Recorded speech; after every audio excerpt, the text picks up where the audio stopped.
உடற்பயிற்சி செய்யறதுனால என்னென்ன பயன்கள் எப்படியெல்லாம் செய்யலாம்னு பார்க்கலாங்களா? ஃபர்ஸ்ட் வந்து வார்ம் அப்ஸ் பண்ணிட்டு தான் வந்து நீங்கள் எந்த எக்ஸசைஸாக இருந்தாலும் கண்டினியூ பண்ணணும். வார்ம் அப்ஸ்ங்கிறது என்னென்னு பார்த்தீங்கன்னா, நம்மளுடைய ஹெட்டிலிருந்து டோ வரைக்கும் பண்ணுற எக்ஸசைஸ் தான் பார்த்தீங்கன்னா வார்ம் அப்ஸ். ஸோ ஹெட்டு பார்த்தீங்கன்னா, ஹெட்டுக்கு வந்து clockwise anticlockwise rotation கொடுக்கணும். அதுக்கப்புறம் ஹேண்ட்ஸ்க்கு வந்து clockwise anticlockwise rotation கொடுக்குறது. அதுக்கப்புறம் ஹிப்புக்கு வந்து நல்லா clockwise anticlockwise rotation கொடுக்குறது. நீக்கு வந்து ரொட்டேஷன் கொடுக்குறது. அதே மாதிரி டோக்கு வந்து up down sidewise clockwise anticlockwise இதெல்லாமே குறைஞ்சது ஒவ்வொன்றுமே பார்த்தீங்கன்னா ஒரு 6 கவுண்ட்ஸ்னால பண்ணிடுங்க. இந்த வார்ம் அப்ஸ் எல்லாம் முடிச்சுட்டு நீங்கள் வாக்கிங் போகணும்னு நினைக்கிறீங்களா, இல்லை ஸ்கிப்பிங் போன்ற எக்ஸசைஸ் பண்ணணும்னு நினைக்கிறீங்களா, இல்லை வந்து யோகா பண்ணணும்னு நினைக்கிறீங்களா? யோகாவில் சூரிய நமஸ்காரம் ரொம்ப நல்ல அற்புதமான எக்ஸசைஸுங்க. ஸோ நம்மளுடைய பாடி எல்லா பார்ட்ஸுமே இன்வால்வ் ஆன ஒரு அற்புதமான ஆசனம் பார்த்தீங்கன்னா சூரிய நமஸ்காரம் தான். குறைஞ்சது 3 செட்னால சூரிய நமஸ்காரம் பண்ணிடுங்க.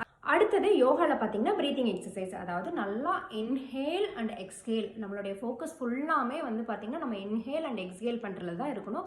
ஸோ அப்போ தான் நம்மளுடைய ஸ்ட்ரெஸ் லெவல் கம்மியாகும், நம்மளுடைய பாடி அண்ட் மைண்டை பேலன்ஸாக வச்சுக்கிறதுக்கு ரொம்ப ஹெல்ப்ஃபுல்லாக இருக்கும். இல்லை வந்து ஜிம் ஒர்க் அவுட்ஸ் பண்ணணும்னு நினைக்கிறீங்களா, கண்டிப்பாக பண்ணலாம். எதை பண்ணுறதா இருந்தாலும் வார்ம் அப் பண்ணிவிட்டு அந்த குறிப்பிட்ட எக்ஸசைஸோ இல்லை வந்து யோகா ஜிம் ஒர்க் அவுட்ஸ் இதெல்லாம் பண்ணிவிட்டு வார்ம் டவுனும் கண்டிப்பாக பண்ணணுங்க. வார்ம் டவுன் பார்த்தீங்கன்னா சில ஸ்ட்ரெச்சிங் எக்ஸசைஸ் எல்லாம் இருக்கும், அதெல்லாம் என்னென்னு கரெக்டாக தெரிஞ்சுட்டு இதெல்லாம் நீங்கள் பண்ணீங்கன்னா பாடி வந்து ரொம்ப ஃப்ளெக்சிபிளாக இருக்கும். எக்ஸசைஸ் பண்ணாலே வந்து நம்ம வெயிட் லாஸ்க்காக தான் பண்ணுறோம் நம்ம நினச்சிட்டு பண்ணுவோம். ஃபஸ்ட்டு வந்து பாடியை வந்து ஃபிட்டாக வச்சுக்கணும், பிரிஸ்காக வச்சுக்கணும், கான்ஃபிடென்ட்டாக வச்சுக்கணும் அப்படின்ட்டு யோசிச்சு நம்மளுடைய வெயிட் லாஸ்க்கு பிளான் பண்ணுங்கள். அப்போ தான் வந்து அப்படியே கிராஜுவலாக ஸ்லோவாக தான் நம்ம வெயிட்லாம் குறையும். ஏன்னா பல வருஷமாக நம்ம இந்த ஃபேட்டில் ஏற்றி வச்சுக்கிறோம்லங்க, அதனால வந்து ஸ்லோவாக தான் குறையும். ஃபஸ்ட்டு வந்து நம்ம ஆக்டிவாக இருக்கிறதுக்காக நம்ம எக்ஸசைஸ் எல்லாம் பிளான் பண்ணலாம். முக்கியமாக வந்து முளப்பு கட்டின பருப்பு வகைகள், அதாவது சுண்டல், பட்டாணி, நிலக்கடலை இந்த மாதிரியெல்லாம் நம்ம சேர்த்திட்டா அப்படின்னா நம்மளுக்கு எக்ஸசைஸ் பண்ணுறப்போ ரொம்ப எனர்ஜெட்டிக்காக இருக்கும். அதுக்கப்புறம் கீரைகளும் நல்லா சேர்த்துக்கணுங்க. அப்போ தான் வந்து இந்த மாதிரி ஒர்க் அவுட்ஸ் எல்லாம் பண்ணுறப்போ நம்ம பாடி பெயின்லாம் அதிகமாக நம்ம ஃபீல் பண்ண மாட்டோம். நம்மளுடைய போன்ஸு மசில்ஸு இதெல்லாமே வந்து ஸ்ட்ரென்த் ஆகிறதுக்கு யூஸ் ஆகுறதா பார்த்தீங்கன்னா நம்மளுடைய எக்ஸசைஸு.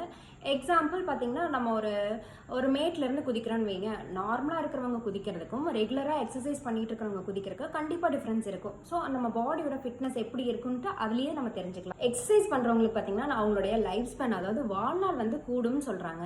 அது போக பிரெயினுக்கு வந்து நல்ல கிராஸ்பிங் கெப்பாசிட்டி அதிகமாக இருக்கும், ரொம்ப ஆக்டிவாகவும் இருக்குன்னு சொல்கிறாங்க. பல நோய்களுடைய ரிஸ்க்கை குறைக்கிறதுக்காக உதவுங்க. முக்கியமாக பார்த்தீங்கன்னா ஹார்ட் டிசீஸு, அதுக்கப்புறம் டயபெட்டிக் பேஷண்ட்டுடைய சுகர் லெவல் மெயின்டைன் பண்ணுறதுக்கு உதவும்.